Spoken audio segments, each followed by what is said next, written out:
God sent Israel to Egypt, and they survived a famine that lasted 7 years. But that same place that began as a blessing, a place to preserve the children of God, ended in bondage.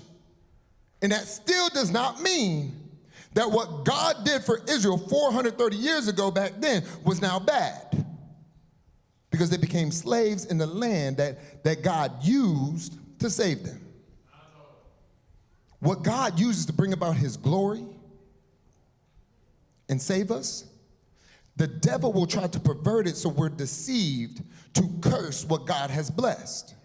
That's why Joseph says in Genesis 50:20 that, but as for you, you meant evil against me, but God meant it for what? Good, in order to bring about as it is this day to save many people alive.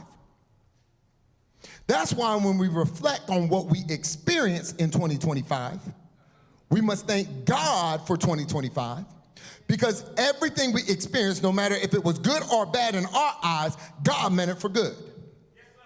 The issue with Israel and a lot of us, and what we have is this, is that when God allows us to be tested to prepare us for our promise, we despise the testing.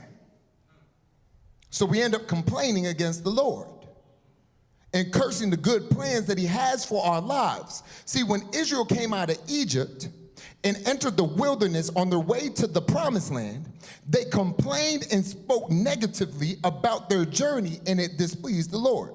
Numbers 11:1, it says, now when the people complained, it displeased the Lord.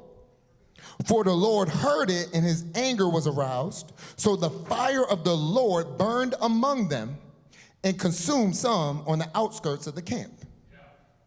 We must never complain about 2025 or any day that the Lord has made.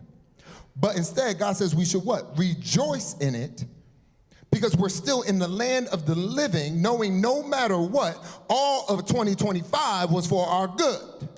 Knowing that what the enemy meant for evil, God surely has meant it for our good.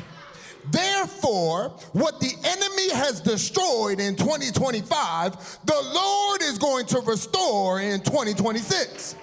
The dreams that Satan killed in 2025, don't you know we serve a God of resurrection, that when he will resurrect what is dead and make alive once again?